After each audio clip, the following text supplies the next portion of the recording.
Okay, so thank you all very much for joining this session. Very much appreciate your time to be here. For those of you that don't know me, my name is Andy Pardoe.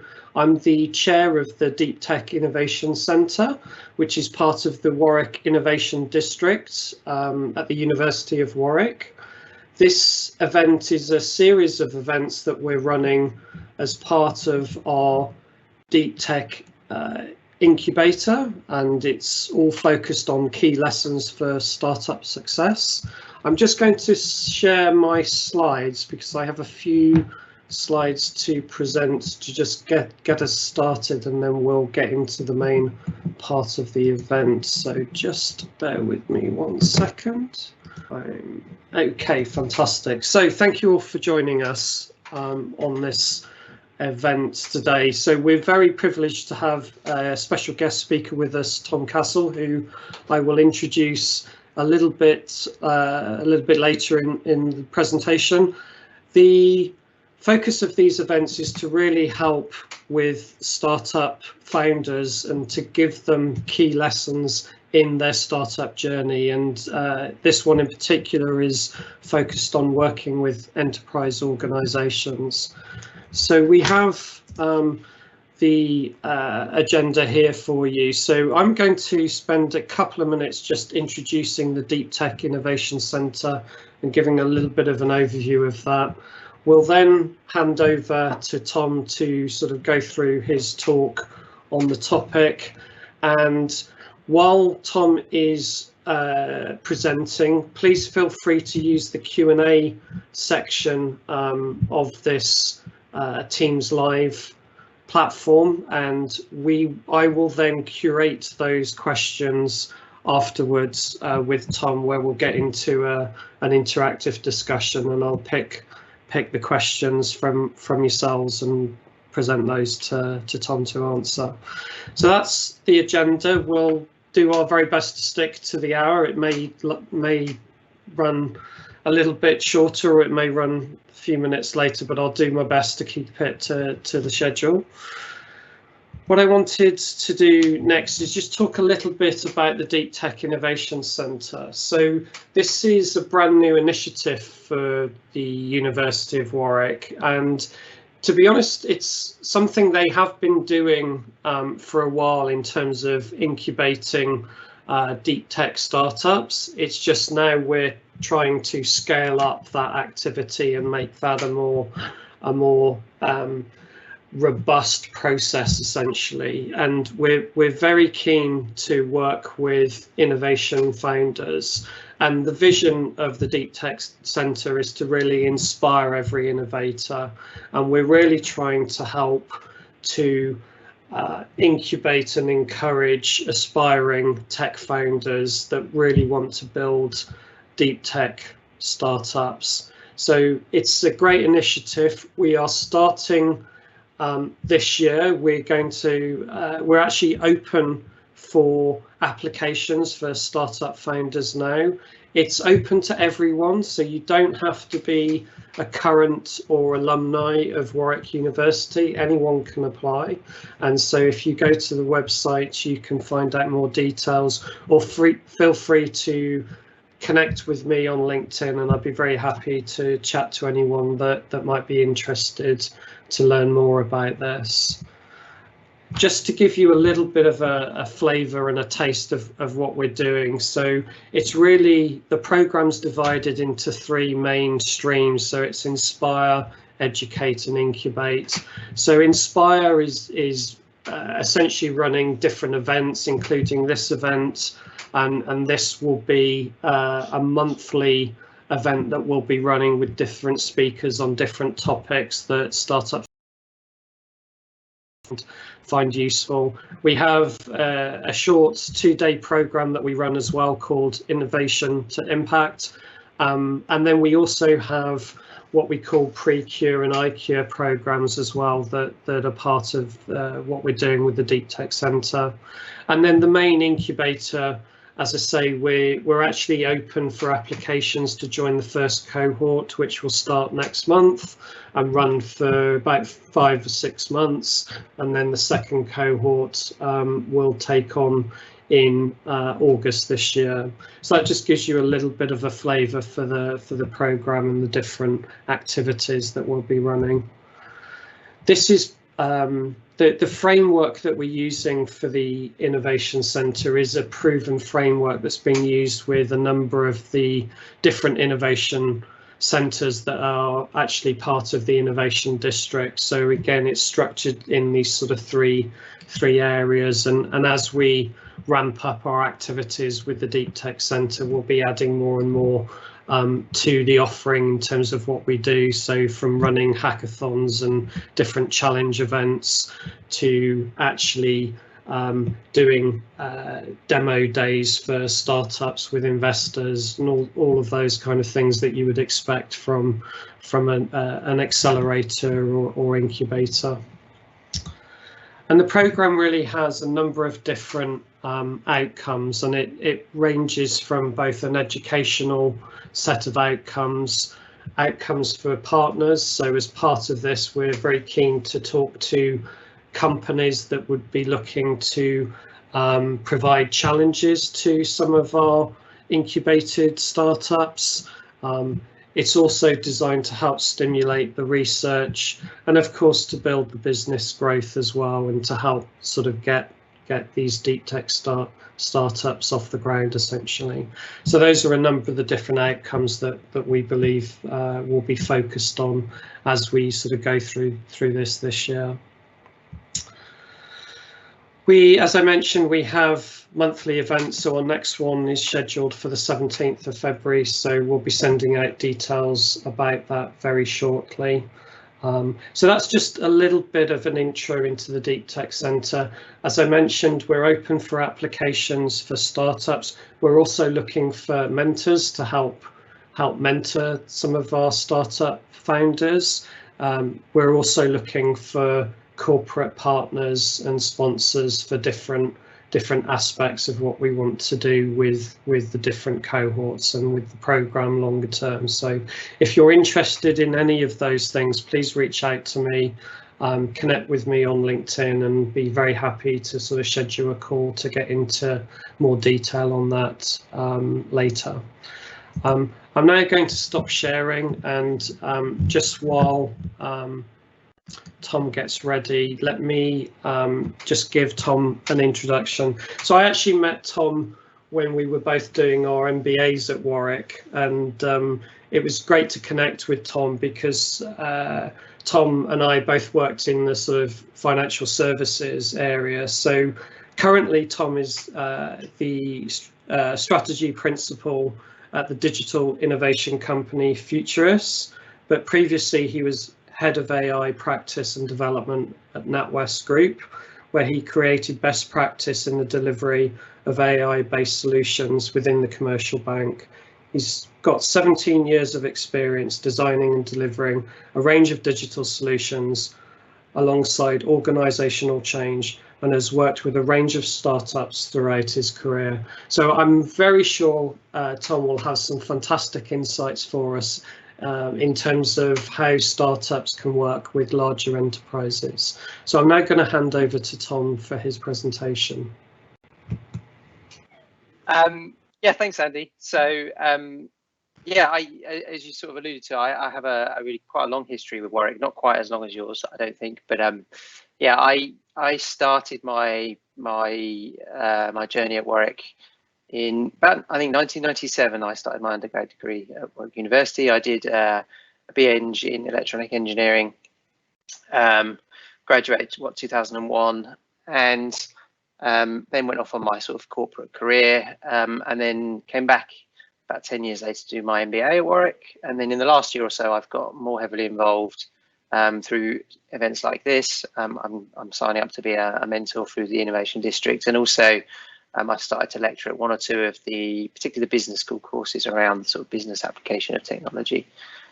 So yeah, I'm really excited about this. And actually, I was thinking about, as you were talking there, about the program that you guys are putting in place, that if something like that had existed 20 years ago when I was finishing my degree, maybe I would have gone down a different path completely. I think the support and opportunities that exist for startups now compared to back then are really amazing. So yeah, I think it's quite an exciting program. But yeah, for today, I'm going to talk really based on my experiences about how startups can engage with larger potential clients or enterprise organizations. So my career has spanned a whole range of different roles, but predominantly in large corporate organizations. And through that process, I've had the opportunity to work with a whole range of different suppliers, ranging from other large organizations all the way down to very early stage startup organizations. And as you said, in my last role at NatWest, that was particularly looking at some quite cutting edge stuff around the applications of machine learning and artificial intelligence. And then just over a year ago, I took the opportunity to move into more of a consulting role. And in this space, again, we work with startups and advise them on how to go about building products and help them build products and get them to market and engage with clients. But also, interestingly, now in the UK, the Futurists who I work for are quite a small organisation, so we're almost acting as a startup ourselves. So what I'm really going to talk through today are some tips around, based on my experiences, how as a startup organisation, particularly a more technical organisation, you should perhaps think about engaging with large enterprise clients. And this point around speaking the same language is about really making sure that particularly the sort of cultural divide that often exists between small organizations, startups and large corporates is something that can be bridged to help you be successful when you're trying to sell to those types of companies. Just a little bit quickly about Futurice. So Futurice is a 20-year-old, as Andy said, a digital innovation organisation. We are headquartered in Helsinki with sites across the Nordics and Germany, and then a small office here in the UK. We have a range of different businesses, and actually there's 3 here which are listed, which are startups that we've spun out of our core business. So we've got a lot of experience doing this kind of stuff ourselves as well. And as an organisation, we span a broad spectrum of sort of strategy, particularly digital strategy and design, and then engineering as well. So we work with a whole range of organisations, big and small, to help them build new products and get them to market. And often they have some sort of element of new technology related to them. So yeah, I have got a broad range of skills and background doing all those sorts of things, and that's now what I do in my day-to-day job. So on with the content. So apologies, it's a little bit bullet pointy, but I'll try and make it as interesting as possible. I think, Andy, the slides get sent out afterwards, so people don't need to make masses of notes and screenshot as we go. But yeah, hopefully it's fairly digestible of what we're going to talk through here. So I think the absolute most important first tip, and something that we really live and breathe here at Futurice, and I believe personally as well, is you absolutely have to love the problem and make sure you really have a solid understanding of the problem you're solving before you start talking about the solution and your product.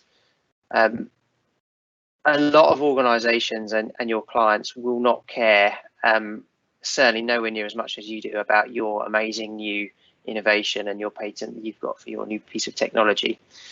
And so therefore, it's really important that you can articulate that problem that solution is going to solve.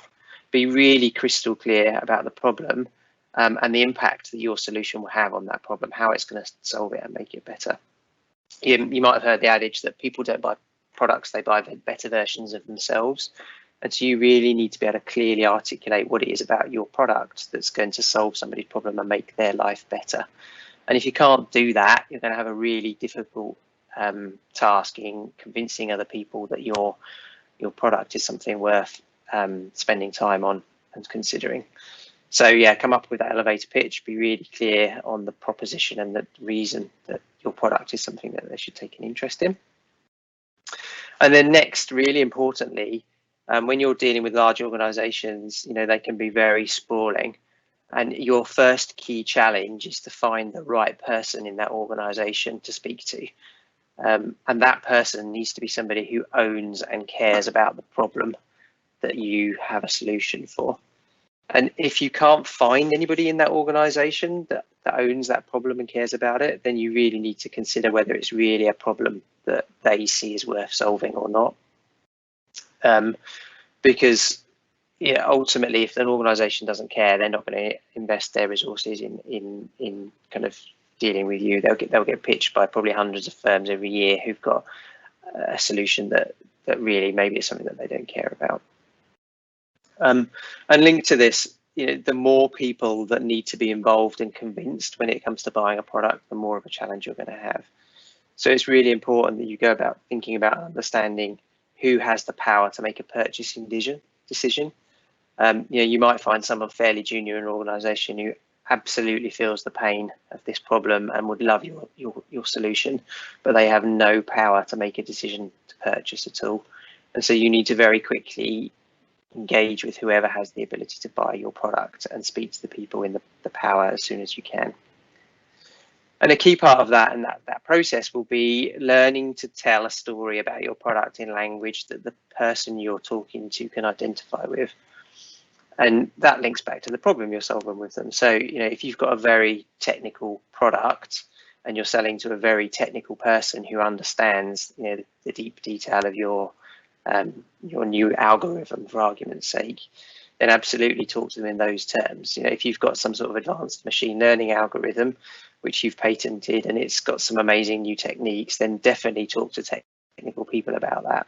But if you're talking to more an operations person, maybe you need to be focused more on what it can do for them from an operational perspective. How is it going to help them, solve more customer problems or reduce the cost in delivering whatever part of their business they're involved in?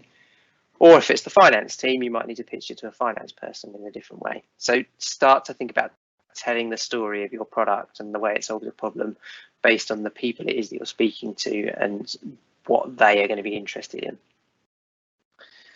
And then finally, people in organizations, big and small, have lots of things to worry about.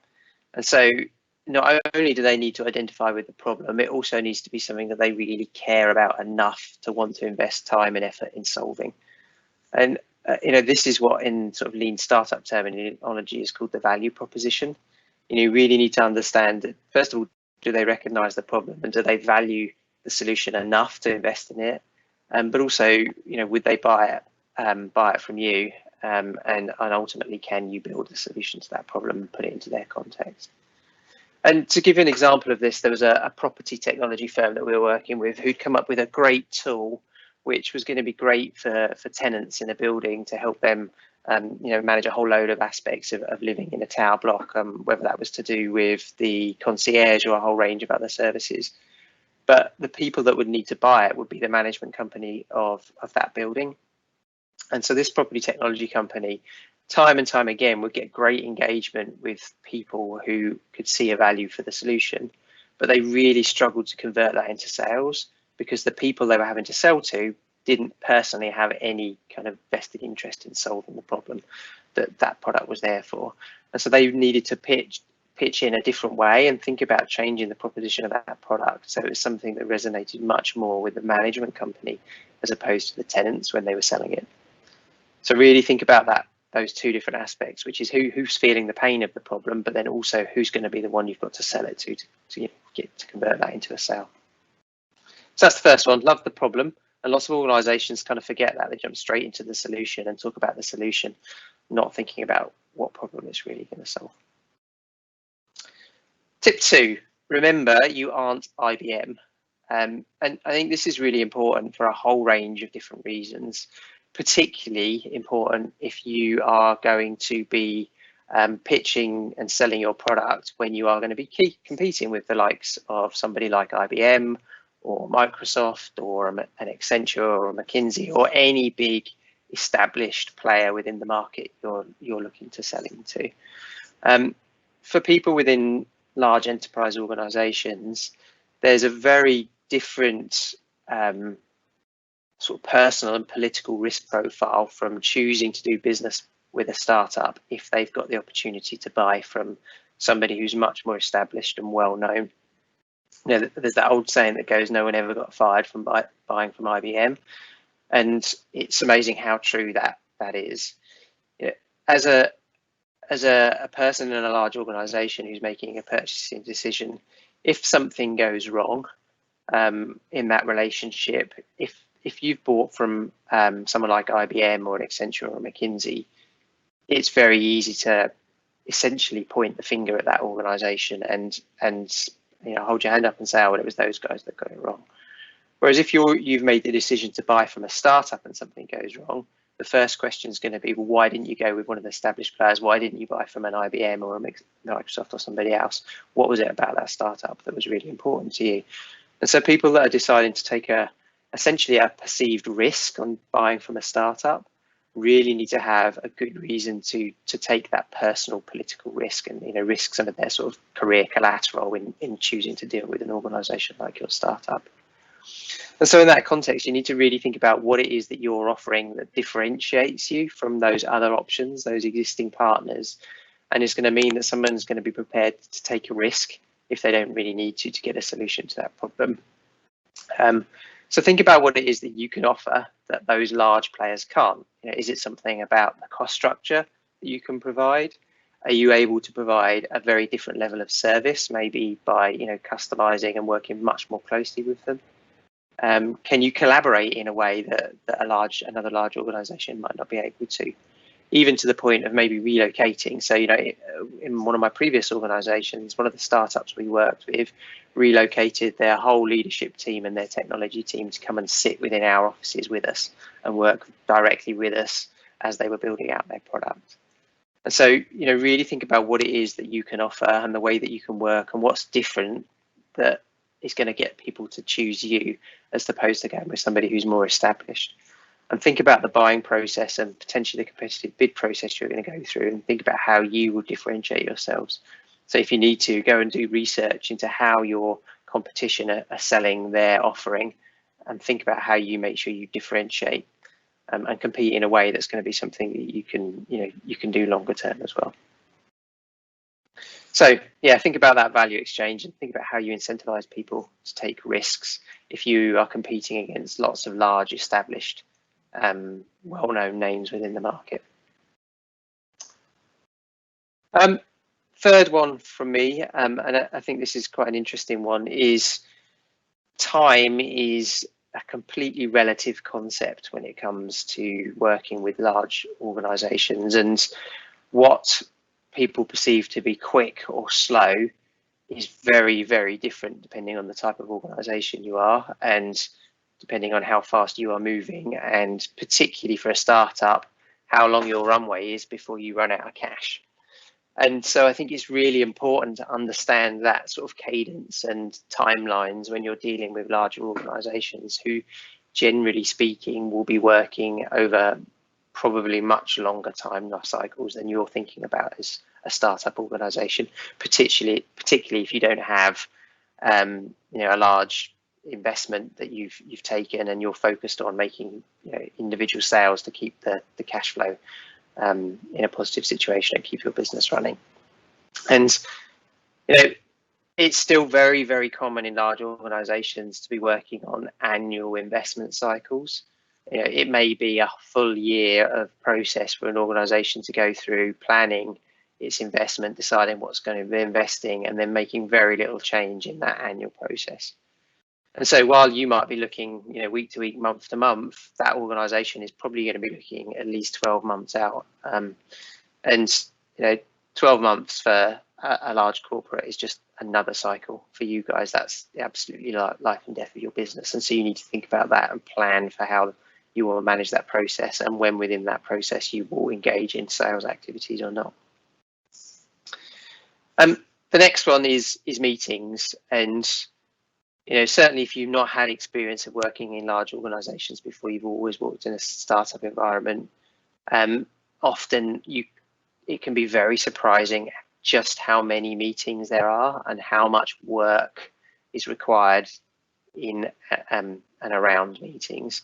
I've definitely worked with startups before who'd planned and budgeted for the project they were going to be working on based on them spending all the time actually working on building the product and delivering the solution for us, and hadn't factored in the huge number of meetings they were going to have to be involved in because that's just how large organizations work. And so make sure you've really thought about that and factored that into your process, both in terms of the time you think you will take to deliver things, but also the costs you're putting forwards if you're costing a project in a way which means you're essentially taking a fixed cost for the delivery of the overall project. And linked to that, and often one of the main reasons for those meetings, is the sign-off processes that you may need to go through.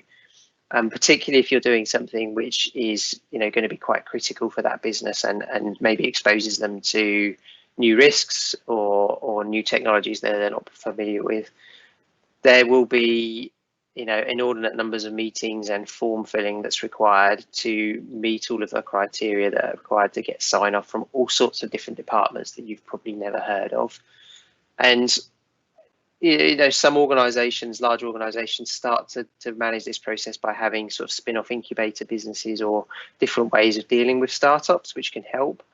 But often there's very few ways you can shortcut these processes. And so it's important to understand the length of time they may take as part of building a product and getting it live, particularly if getting it live is tied to when you're going to get paid for implementing that process. So very early on in the engagement with a new client, make sure you talk to them and understand how that process is going to work and what's going to be needed of you to get through that process. And then finally, beware of organizations that say, yeah, we want to work with startups because we want to learn to move more quickly, we want to be more agile, we want to be more like you. That might sound great, and that might be what they have in mind. But in my experience, there's very few large organizations that can quickly become much more agile and can genuinely move quickly. And so, take it with a little bit of a pinch of salt when they say, yeah, we'll be able to move really quickly on this one. It's something that's really important for us to start to do that. And so right from the beginning, have those open conversations with your potential clients about timelines, about the number of sign-off processes they're going to have to go through and the number of different teams you'll have to engage with, and get comfortable when those things come along and work through that process, and don't try and circumvent too many of them, because ultimately it will come back to burn you later when some team pops out of the woodwork and implies that you've not gone through their sign-off process, and you're only going to need to do that before they can start to use your product more widely. So yeah, time is definitely relative, and take that into account when you're investing time in thinking about dealing with enterprise organizations. Okay, nearly there. Culture. So a lot of this comes back to culture, and sort of, as I sort of started to imply at the end of that last point, lots of organizations love the idea of working with startups. They want to be more agile, they want to start to change their internal culture, but they really aren't going to change everything about the way they work just for you and just for your startup culture. And be prepared to adapt and work with the way that organization works.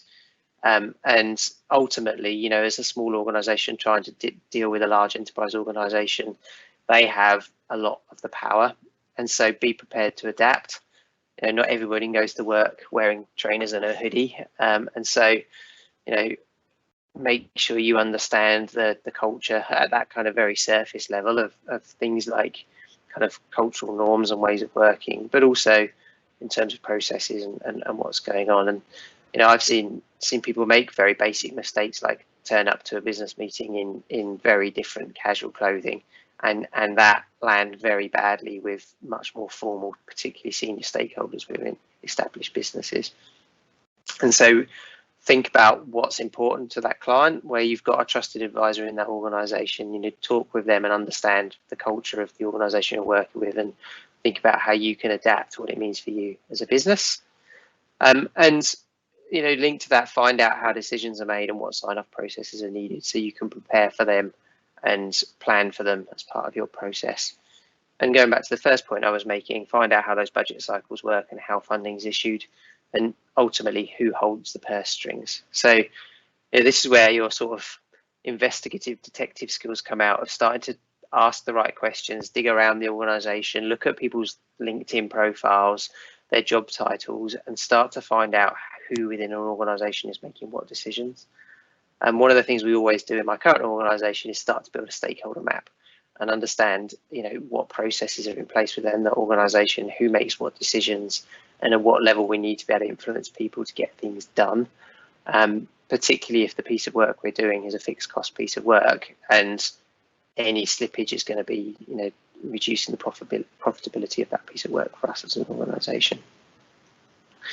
And although they can often feel quite expensive, it can be absolutely invaluable finding advisors, maybe even board members, if you're that sort of organisation, who have spent large parts of their career working in that, like these large organisations, and ideally within the industries that you're targeting. The knowledge and particularly the connections they can have can be absolute gold dust when it comes to learning how an industry works. What are the sort of industry norms? Who are the decision makers?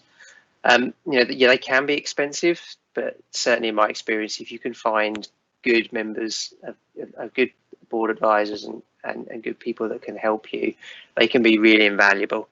And there's different ways you can engage with those sorts of people. It can be on a profit share basis. There's all sorts of different ways you can do that, but don't underestimate the value of people that have worked within inside the industry that you're looking to target, particularly if within your founding team you don't have people that have that kind of skill set and knowledge.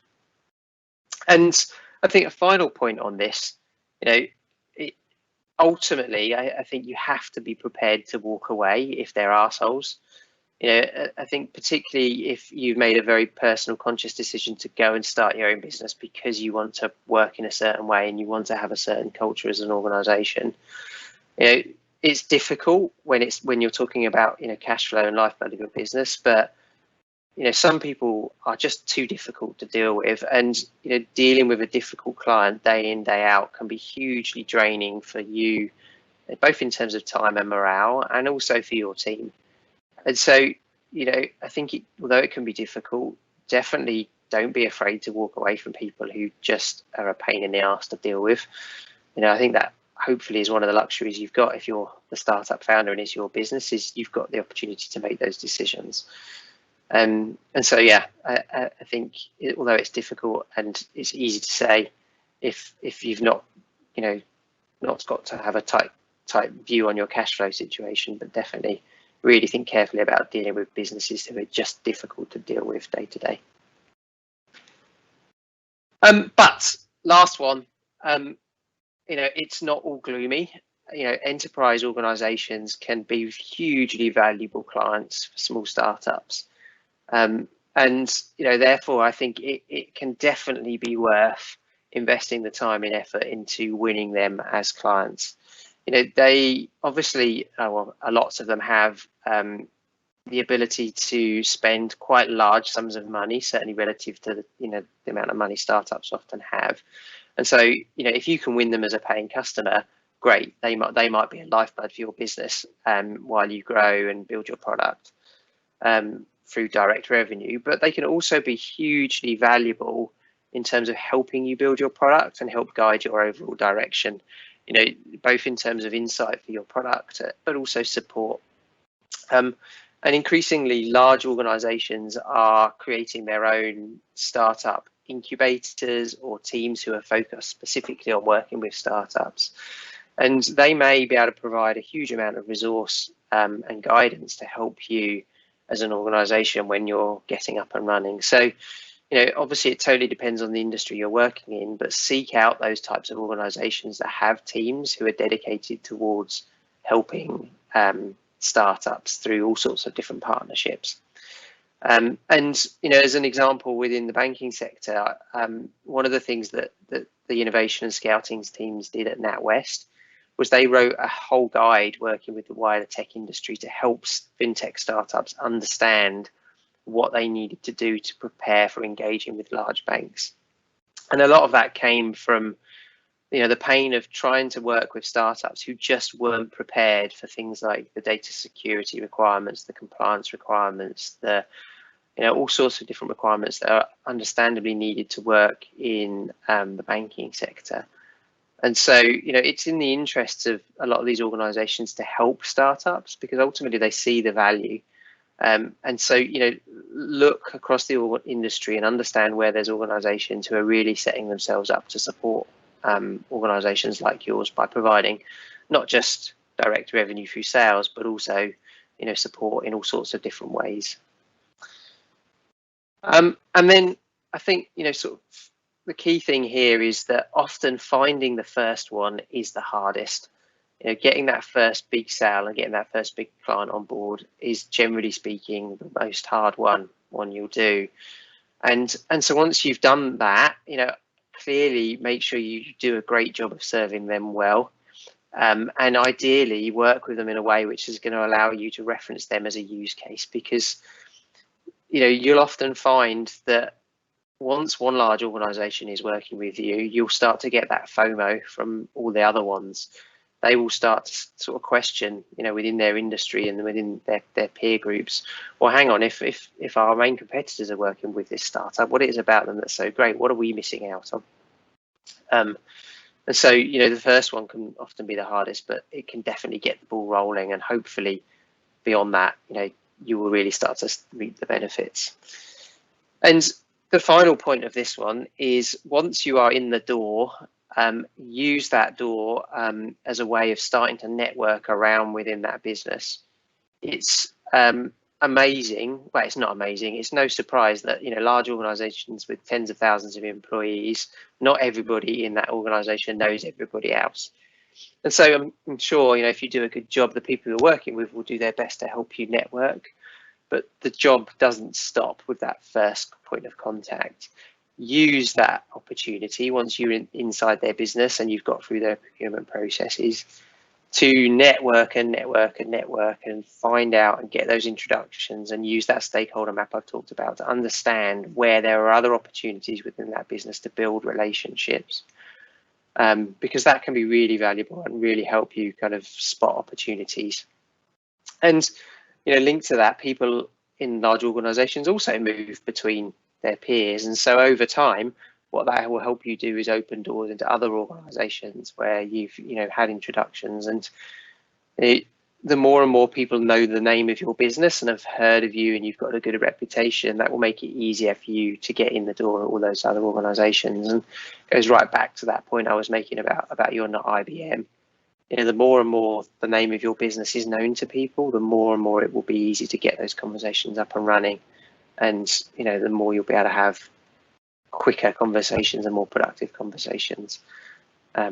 So yes, I think that's the key thing. Network. And particularly if you're a tech founder who loves to build tech, think about how much time you're focused on building your product and looking inwards versus looking outwards. And if necessary, think about bringing other skill sets into your team who can help you with this kind of stuff, because if you're anything like me, the sales aspects of running a business are the most uncomfortable one, and the ones you have to push yourself most into. And so really think about, as part of your team, is that something you should be bringing in, somebody who's more of an expert and more comfortable with those types of things, because it is hugely important for building your business and success in the long run. And with that, hopefully I haven't put you all to sleep. Thank you. Yeah, feel free to connect with me on LinkedIn or otherwise. I haven't yet, but I will be signing up as a mentor for the program that Andy talked about earlier. So, I'm more than happy to provide further advice for anybody. But Andy, I will pass back to you, and I think we're going to go over to Q&A.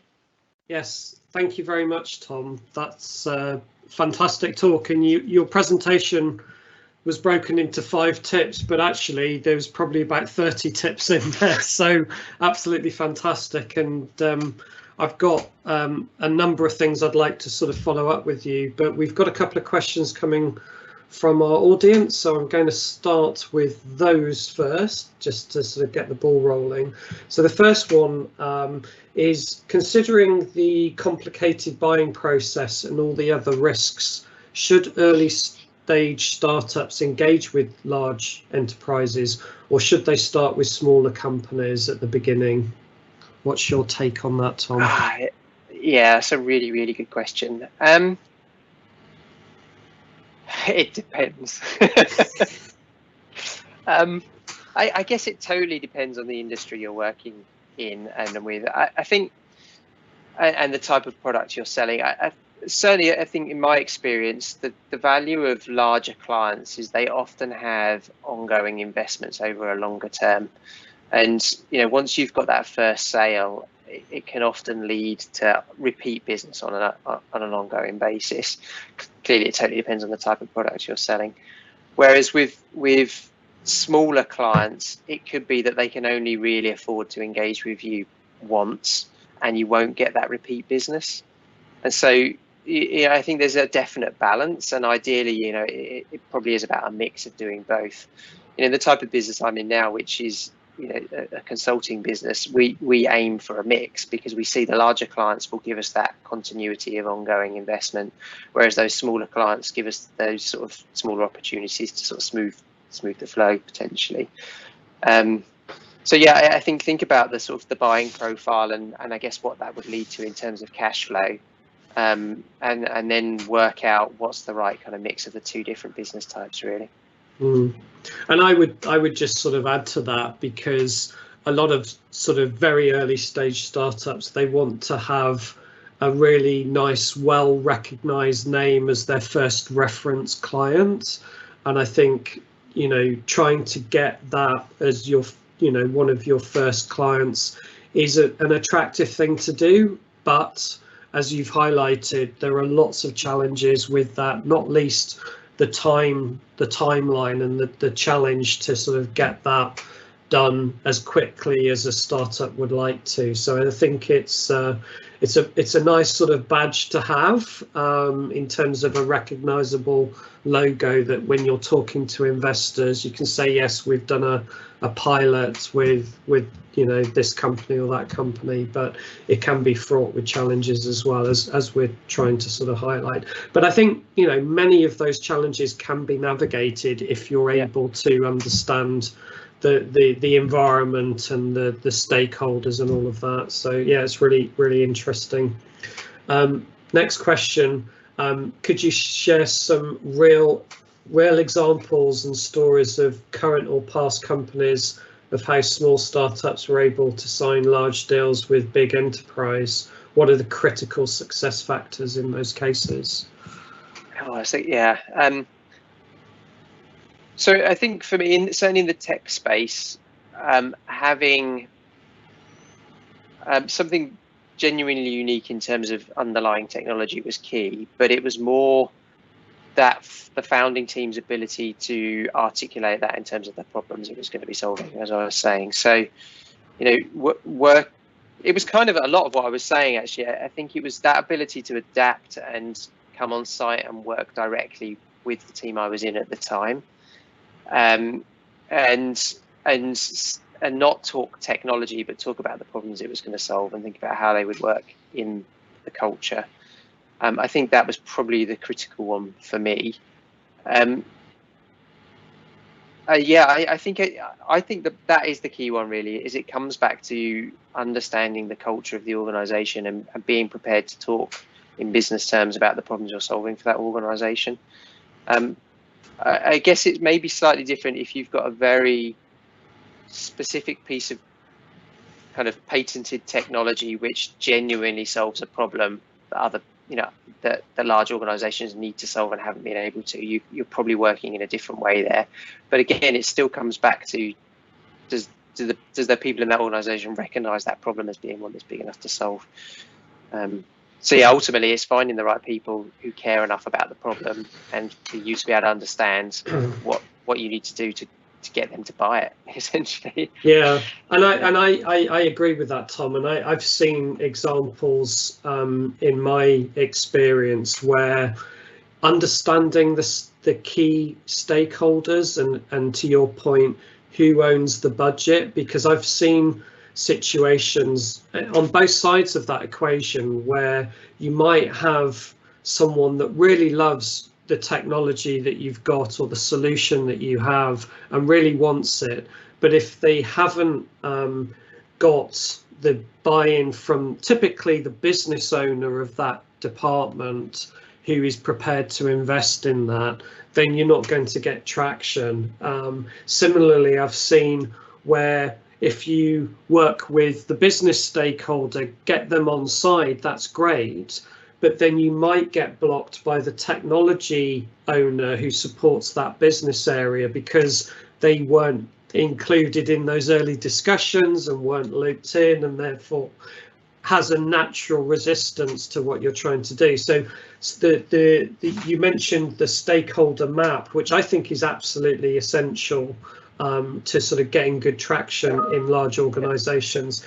The other thing that I would suggest, and it'd be good to see if you agree to this, and it relates to your point, Tom, about larger organizations might have an innovation or a research team, and a lot of the time those will be the teams that you'll first interact with, and they'll probably love your product, but what you really need is an ambassador or a sponsor in the business who has the problem that you're trying to solve, essentially. So that whole stakeholder management and understanding the environment, I think, is probably one of the most critical success factors. Hopefully you agree with that. Yeah, totally. I completely agree. And I guess a final point on this, which sort of maybe is in the wording that was used in the question about signing a large deal. One of the things that can be quite valuable is understanding at what levels people have got the ability to invest. So what can be really useful is come down with your level of ambition, go in lower at the organization and find out how much buying power that particular person has got, and find a way to make that first sale at a smaller scale so you get in the organization. Because once you're in and you've sold something, you know, if possible at a smaller scale, it's much easier to then sell at a bigger level within the organization rather than trying to sell big right from the very beginning.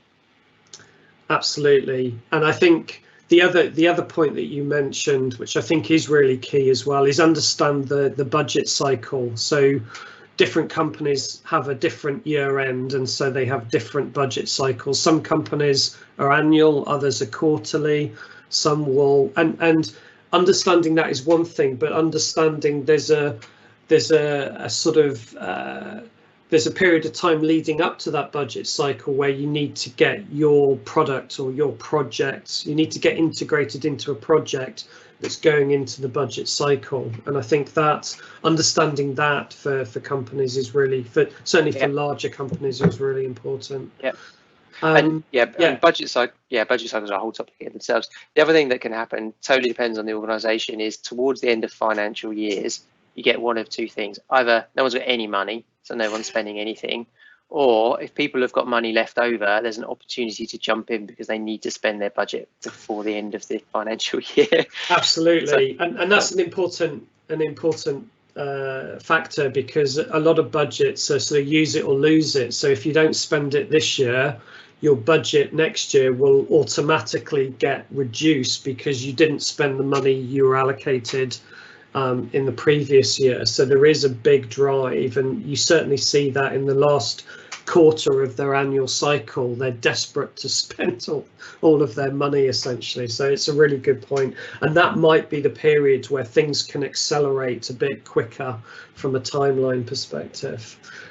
Just got some comments more than anything, but be interesting to sort of share. So excellent observations, although I'd emphasize tips 1 and 5. In law tech, you can see so many solutions that are still looking for problems. That's a great point. Or where they've found a problem and decided where it originates, yet they haven't considered the process by working with experienced practitioners. That's a really good point. Gives an example about blaming slow lawyers for slow conveyancing. I've got an interesting example in the machine learning space about that one, which is time and time again we saw that the data scientists could easily build a model which, you know, solved the problem, but operationally it just wouldn't work, either for technical reasons or because of the culture of that organization. So yeah, I think you might be able to solve the problem, but if you can't put it into practice, then yeah, I think that's a big issue as well. Yeah, absolutely. Another comment coming through. So it's to do with the time cadence and the sort of relative sort of difference. So important to try to monetize the conversation with the client to determine the payback and or consequence if the client is not defining a decision point in time.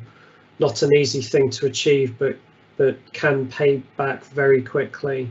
So if a client delays a decision by X months, it will cost them Y if they decide Z months sooner than they'll earn. So it's an interesting idea. I don't believe I've seen that kind of thing, because typically a small company, and this isn't just about startups, but usually you always have to pander to the larger organization when it comes to the timeline. So just because they decide to delay a decision, I don't think there's much you can do. And I've seen startups actually go bankrupt because they were banking on a big deal from a big client and it just didn't happen, and they ran out of money. So it's a sad but true consequence, I think. Yeah, I mean, I think obviously contracts are really important, and I totally agree. And you know, large organisations are always going to have a bigger legal team than you can afford. So it sounds great in theory, but yeah, I think building up trust-based relationships is the key thing with this kind of stuff. I think if you've got to revert to the contract, then that's always damaging for longer-term investment and relationships. Sure. So an interesting question about how the sales engagement sort of process with enterprises has changed during COVID, which is it's quite an interesting one. Yeah, I think this personally has been really positive. I think it's made it easy to be much more productive, because pre-COVID, if you wanted to meet with a client, you'd have to find out where they were in the world, organise to travel. You know, you could easily spend a whole day or multiple days traveling for one meeting with a client, with one client. Now, all you've got to do is jump on a Zoom call, and as long as you manage to get off mute, then you can get lots of sales meetings all in one day with no travel time. So, you know, yes, you need to think about how that works, particularly, I guess, if the thing you're selling is quite a physical product. But certainly for early engagements, we've found that it's much easier to schedule in meetings and do lots, because you've not got to factor in all of that travel time. So actually, I think in that respect, it's been quite positive in terms of building, you know, sales pipelines and the ability to engage with more clients. Yeah, no, that's a good point. Actually, I think it is easier to arrange meetings if you're not having to sort of all be in the same place at the same time. You can sort of do it remotely, so it does help on that. So another question, do you have a strategic list of questions to ask the person you're dealing with to mitigate the risks of invisible stakeholders blocking you? It's a great question. Yeah, I think the first starting point is definitely to make sure you understand their wider strategy and their organisational priorities. And then what we do at the beginning we do this after we've sort of engaged with a client on in my case, a piece of consulting work, is that we will actually draw out a stakeholder map with them and map out all those stakeholders and talk about, you know, their roles. We also do an exercise we call a pre-mortem.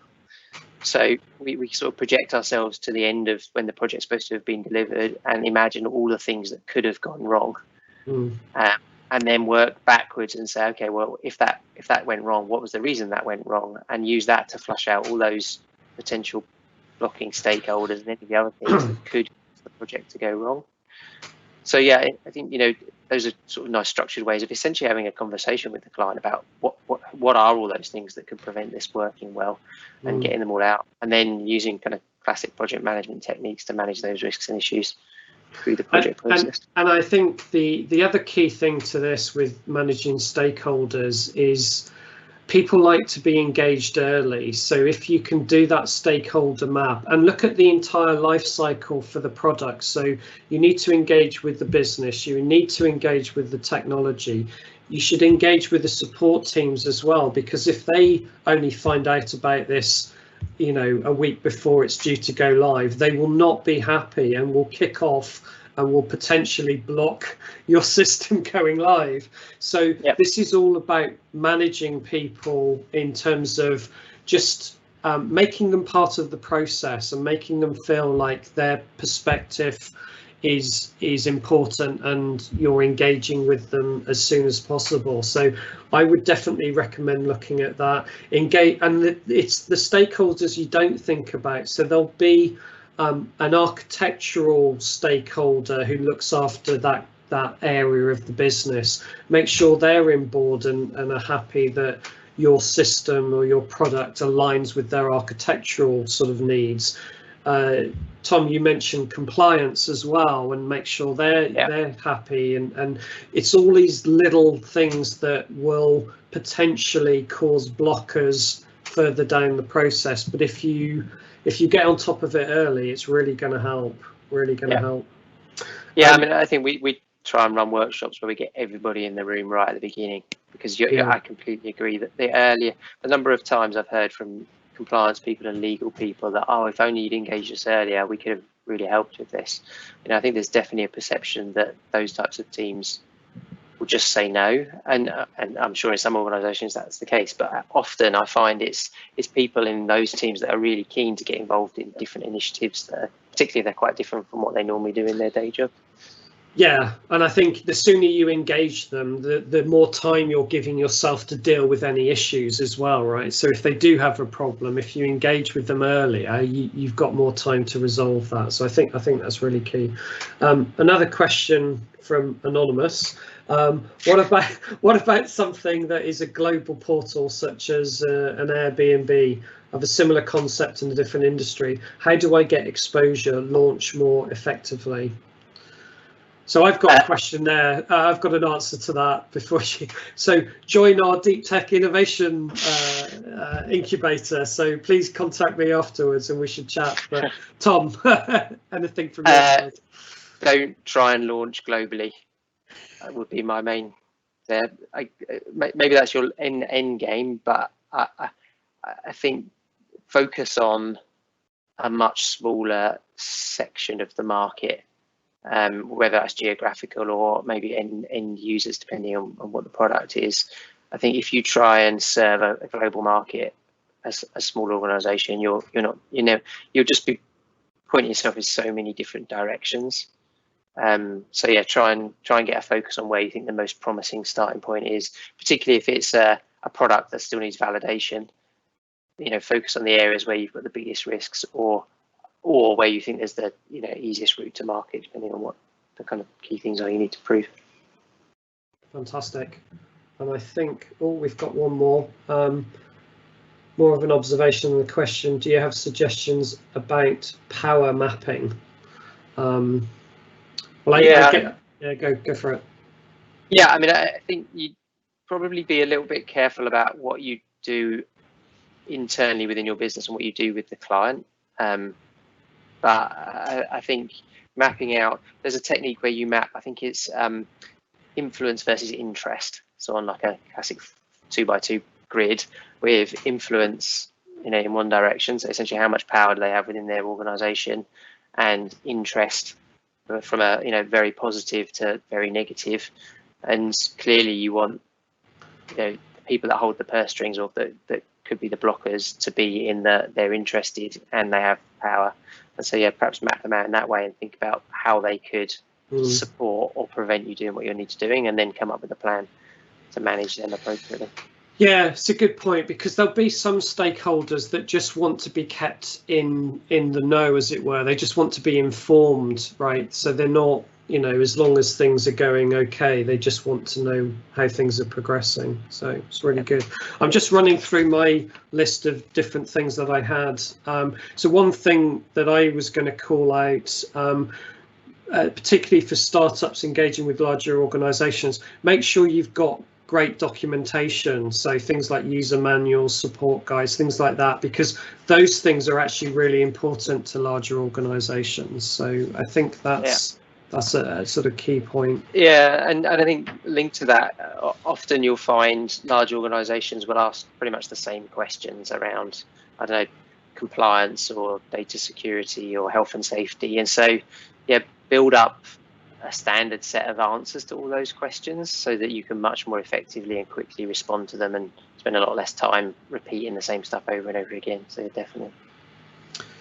Brilliant. So we've come up to the hour for this session. So thank you very much, Tom. That's been a fantastic insight into so many different factors to consider when engaging with bigger organisations for startups. So definitely lots there for startup founders to sort of take on board, and really appreciate those insights. So really useful. We've had some great questions from the audience as well. So thank you all for joining us. Thank you for Tom, and I look forward to chatting with you all again next month, 17th of February. So thank you very much, and we'll close the session out there. Thank you all. Enjoy the rest of your evening.